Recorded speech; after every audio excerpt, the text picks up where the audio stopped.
Welcome back to day 7। আজকে আমাদের finally বাড়ি ফেরার পালা। আর আমরা তোমরা যেরকম কালকে দেখলে আমরা বনপাহাড়ি রিসর্টে রয়েছি। এবার এই হচ্ছে আমাদের সমস্ত বাইকগুলো এখানে রয়েছে, আমার কেটিএম সব কটা বাইক। আর এই হচ্ছে পুরো রিসর্টটা, বেশ সুন্দর। এইদিকে একটা ছোট বসার জায়গা রয়েছে, এছাড়াও ওই দিকটার মধ্যেও বসার জায়গা আছে, ওখানে বনফায়ারের জায়গা আছে, এখানে ছোট দোলনা আছে। আর রিসর্টের পেছন দিকটা আরও সুন্দর, আরও বেশ কিছু রুম আছে। আমি তোমাদের একবার জাস্ট ছোট্ট একটা ট্যুর করিয়ে দিই রিসর্টের। এই যে দেখো, এখানে একটা ওপেন গ্রাউন্ড আছে, ওপেন লন, এটা ডাইনিং, এর মধ্যে ক্যারাম খেলার জায়গা আছে, ক্যারাম বোর্ড আছে। এই যে এদিকে রুমগুলো আরও বেশ সুন্দর সুন্দর দেখতে, যেরকম দেখতে পাচ্ছ তোমরা। এটা একটা ওপেন লন, খুব সুন্দর জায়গা, ছোট্টর মধ্যে বেশ সুন্দর জায়গা। তো মোটামুটি দেখে বুঝতেই পারছো আমরা এখন রেডি। জাস্ট ব্রেকফাস্ট হালকা করে করব, আর চা খাবো 1 কাপ, খেয়ে আমরা বেরিয়ে যাব বাড়ির উদ্দেশ্যে। দেখা হচ্ছে গোপ্রোতে। All set. এই মুহূর্তে ঘুরতে সময় সকাল 8:36, আর আমরা বেরিয়ে পড়ছি এবার বনপাহাড়ি রিসর্ট থেকে। চলো রেডি এভরিওয়ান, চলো। ওকে, সো গুড বাই। আর এবার বাড়ি ফেরার পালা। সামনে থেকে শুরু হচ্ছে বিখ্যাত আমাদের লাটাগুড়ি ফরেস্ট। তোমরা দেখতে থাকো, দুর্দান্ত লাগে এই ফরেস্টটা। এর আগেও তোমরা দেখেছো ভিডিওতে, ইনফ্যাক্ট আমি আবারও এসেছিলাম, সেটা তোমরা জানো। সামনেই রয়েছে মহাকাল থান, দাঁড়াবো না, স্ট্রেট ক্রস করে বেরিয়ে যাবো একদম। জঙ্গলটার মজা হচ্ছে বেশ কিছু জায়গা আছে যেখানে দিনের বেলাতেও চট করে সূর্যের আলো দেখা যায় না। আর এই দেখো ময়ূর, দেখে বলো তোমরা ময়ূরটাকে। এই হচ্ছে লাটাগুড়ির জঙ্গলের মজা, রাস্তার ধারে এরকম ময়ূর। এবং বোধহয় এই প্রথম, হ্যাঁ অ্যাকচুয়ালি এই প্রথম আমি এরকম রাস্তায় কোনো ওয়াইল্ড লাইফ দেখলাম এবং তোমাদেরকে সাথে করে দেখাতেও পারলাম। দুর্দান্ত লাগলো, দুর্দান্ত। Welcome to Teesta barrage. ঘুরতে এই মুহূর্তে সময় সকাল 9:27, আর আমরা ক্রস করছি এখন তিস্তা ব্যারেজ। দুর্দান্ত টাইমিং। এই ব্যারেজটা ক্রস করে রয়েছে গজলডোবা ভিউ পয়েন্ট, যেটা তোমরা জানো, যেখানে আমরা প্রত্যেকবার দাঁড়াই। কিন্তু এবার আমরা দাঁড়াবো না, আমরা একদম সোজা চলে যাব পশ্চিম মাদারি টোল। পশ্চিম মাদারি টোল ক্রস করে দাঁড়াবো, সেখানে হালকা কিছু ব্রেকফাস্ট করবো আমরা। তার আগে এখন আর আমরা কেউ দাঁড়াবো না। এই মুহূর্তে ঘুরতে সময় সকাল 11টা, আর আমরা ক্যানাল রোড ক্রস করে এখন ধরে নিয়েছি হাইওয়ে। একটু দেরি হলো কারণ গজলডোবাতে ভেবেছিলাম ব্রেকফাস্ট করবো না, বাট পুরো টিম দাঁড়িয়ে গেছিলো ব্রেকফাস্ট করতে, তো সেই জন্য আর কি ওখানে একটু এক্সট্রা টাইম হয়ে গেল। বাট এটাও অ্যাডভান্টেজ যে এইটা ব্রেকফাস্টের জন্য আমাদের আর পরে কোথাও দাঁড়াতে হবে না। নেক্সট স্টপ ইচ্ছা হচ্ছে একদম সূর্যপুর টোল প্লাজা ক্রস করে তারপর গিয়ে দাঁড়াবো। চলো দেখা যাক কতটা একবার এগিয়ে যাওয়া যায়। আমরা ক্রস করছি কৃষাণগঞ্জ। তোমরা হয়তো জানো না, আসার সময় মৃগাঙ্কদার সাথে একটা ঘটনা ঘটেছে। সেটা হচ্ছে হঠাৎ করে রাস্তার পাশে একটি স্করপিও এসে বলেছে যে ভাইয়া থোড়া রুকিয়ে। তো তারপর মৃগাঙ্কদা দাঁড়ায়, স্বাভাবিক, বলছে আপকে সাথ থোড়া ফটো খিঁচনা হ্যায়। তো এইসব বলতে বলতে হঠাৎ করে চারদিক থেকে সবাই মিলে আর কি ঘিরে ধরেছে। প্রায় 7-8 জন মতো ছিল, সবাই মিলে ঘিরে ধরেছে। তারপর একজন আস্তে করে পাশে এসে মৃগাঙ্কদাকে একটি 100 টাকা দিচ্ছিল, বলছিল আপিয়ে রাখো, ঠিক আছে। তো তখন বলেছে যে কিউ ইয়ে কিউ রাখু। তখন লোকটা বলছে भैया आपको ना आज हम लूटेंगे, तो आपको घर में खबर तो करना है, इसीलिए 100 रुपया है। ভেবে দেখো জাস্ট কি সিচুয়েশন। তাও এটা ঘটেছে তখন অ্যাপ্রক্সিমেটলি বাজে 4টে থেকে 4:30 বিকেলবেলা, এবং আশপাশের সব লোক কিন্তু তখন তাকিয়ে দেখছিল, কেউ হেল্প করতে এগিয়ে আসেনি। তো লাকিলি ওদের কাছে কোনো রকম ওয়েপন ছিল না, নয়তো সেদিনকে খুব বাজে ব্যাপার হয়ে যেতে পারতো। ওকে, এই মুহূর্তে ঘুরতে সময় দুপুর 1:15, আর যেমন দেখতে পাচ্ছ আমরা পৌঁছে গেছি রায়গঞ্জ বাইপাস টোল প্লাজা। খুব সুন্দর একটা টাইম মেনটেন হচ্ছে এখনও পর্যন্ত। আমাদের পুরো টিম চাঙ্গা, কারুর এতটুকু রেস্টের দরকার নেই, দুর্দান্তভাবে টাইম মেনটেন করতে পারছি সবাই আমরা। ও ভাই, এটা আবার বন্ধ কেন? এই যে ক্রস করে গেলাম রায়গঞ্জ বাইপাস টোল প্লাজা। তো এই হচ্ছে এই মুহূর্তে ফারাক্কা ব্রিজের অবস্থা। 4:23।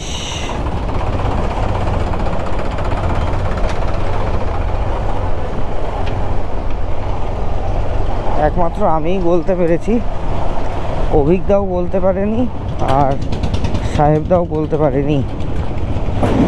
এই হচ্ছে ফারাক্কা ব্রিজ, যেমনটা তোমরা দেখছো। তো ওইদিকে একটা নতুন ব্রিজ কনস্ট্রাকশন হচ্ছে, আমি জানি না গোপ্রোতে দেখা যাচ্ছে কিনা। ওই কনস্ট্রাকশনটা হয়ে গেলে কিন্তু অ্যাকচুয়ালি ফারাক্কা ব্রিজের কন্ডিশন অনেক ইমপ্রুভ করে যাবে। এই একটা ব্রিজই আছে যেটা সিঙ্গেল লেন, যে কারণে এই রকম জ্যামটা লেগে যাচ্ছে।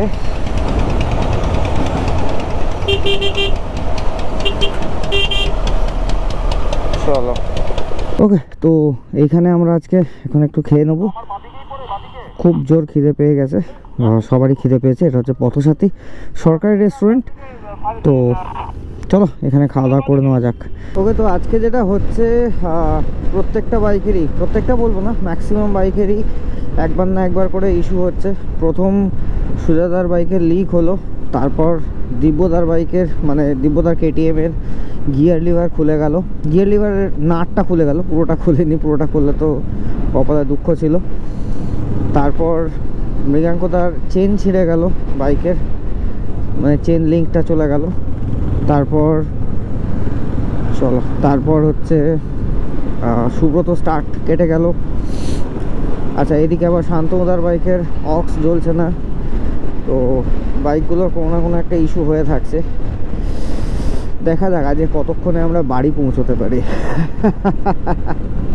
ওকে, তো বেধুয়া টোল ক্রস করে এই চায়ের দোকানটায় একটু সবাই চা খেলাম, এনার্জি নিলাম। এবার বেরিয়ে যাব বাড়ির দিকে। মোটামুটি এখান থেকে আমার হোম লোকেশন আর কতটা 170 কিলোমিটার দেখাচ্ছে, 3 ঘন্টা 46 মিনিট। চলো একবারে বাড়ি ঢুকে যাব। মাঝখানে সামনে পেট্রোল পাম্পে একটুখানি রিফিল করে নিতে হবে, তাহলে আর বাড়ি যাওয়ার আগে আর ভরতে হবে না। চলো এগিয়ে যাওয়া যাক। এই মুহূর্তে ঘুরতে সময় রাত্রির 12:52, আর আমরা এখানে একটা ছোটো চার দোকানে দাঁড়িয়েছি। কারণটা হচ্ছে মৃগাঙ্কদা সুজাদার বাইকটাকে টোয়িং করে আনছে, বিকজ সুজাদার বাইকটা আবার কিছু একটা ইস্যু হয়েছে, একদম ডেড হয়ে গেছে বাইক, কোনোভাবেই আর স্টার্ট নিতে পারছে না। তো নিহারদা, দিব্যদা আর সুব্রতকে ছেড়ে দেওয়া হয়েছে। এখন শুধু আমরাই রয়েছি, মানে আমি, সাহেব,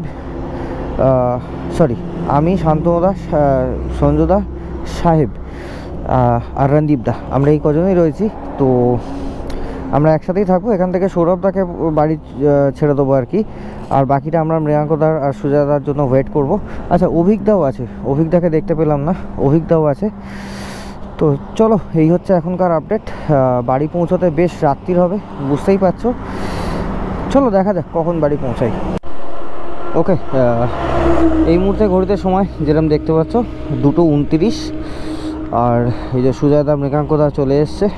সুজাদার গাড়িকে টো করা হয়েছে দড়ি দিয়ে বেঁধে। তো আমরা এবার বেরোচ্ছি, বাড়ির দিকে যাব। সুজাদা, মৃগাঙ্কদা আগে যাবে, তার আগে যাবে অভিজ্ঞতা যেহেতু রাস্তা চেনে। সুজাদাকে বাড়ি পৌঁছে তারপর আমরা যে যার বাড়ির দিকে যাব। তো এবারে ট্রিপটা যাকে বলে তোমরা বলতে পারো একবারে ঘটনাবহুল ট্রিপ। মানে যাওয়ার সময় কোনো অসুবিধা হয়নি, পাহাড়েও কোনো অসুবিধা নেই। পাহাড় থেকে নামার পর সব এক এক করে প্রবলেম শুরু করেছে। এখনও পর্যন্ত আমার কেটিএম শুধুমাত্র কোনো রকম প্রবলেম করেনি, সঞ্জুদার এক্সপালস কোনো প্রবলেম করেনি, আর সাহেবের হন্ডা সিপি 350 কোনো রকম প্রবলেম করেনি। বাকি ম্যাক্সিমাম বাইক কিছু না কিছু একটা ইস্যু চলেই যাচ্ছিল। আচ্ছা, নিহারদার মেটিওরও কোনো প্রবলেম করেনি সত্যি কথা বলতে। তো চলো, এই হচ্ছে আপডেট। এইভাবেই আমরা এখন বাড়ি ফিরবো। সুজাদাকে আগে বাড়ি পৌঁছাবো, তারপর আমাদের আর খুব বেশি রাস্তা বাকি থাকবে না, সেই রাস্তাটা দিয়ে ঝপঝপ করে পৌঁছে যেতে পারবো আশা করছি। দেখা যাক কতটা কি হয়। চলো, ওকে, ফাইনালি বাড়ির রাস্তায় 2.5 নম্বর গেট দিয়ে মৃগাঙ্কদারা ঢুকে গেল। মানে মৃগাঙ্কদা, শান্তনুদা, রণদীপদা, সঞ্জুদা এবং সাহেব এরা ঢুকে গেল। আর আমি 1 নম্বর মন্দির মসজিদ গেট ক্রস করে দুর্গানগর স্টেশনের দিকে যাচ্ছি এখন। এই রাস্তাটা তোমরা কোনোদিন আমার ভিডিওতে দেখোনি, বিকজ আমি কোনো রাইড ছেড়েই আমি শ্বশুরবাড়িতে ঢুকিনি তাই। তো চলো, কেমন লাগলো বলো টোটাল সিরিজটা? ভালো লেগেছে তো? আর বিশেষ করে আজকের এক্সপিরিয়েন্সটা তোমাদের কেমন লাগলো বলো। তো যদি ভালো লেগে থাকে অবশ্যই লাইক, কমেন্ট ও শেয়ার করো। আর চ্যানেলে নতুন হলে সাবস্ক্রাইব করতে ভুলো না। আর এরকম সুন্দর সুন্দর নতুন নতুন এক্সপিরিয়েন্স করতে বা ট্রাভেলের ভিডিও দেখতে অবশ্যই সাবস্ক্রাইব করে দিও টু অ্যাডভেঞ্চার টেলস। সো চলো দেখা হচ্ছে পরবর্তী কোনো অ্যাডভেঞ্চারে বা পরবর্তী কোনো সিরিজে। Till then tata, good night and thank you.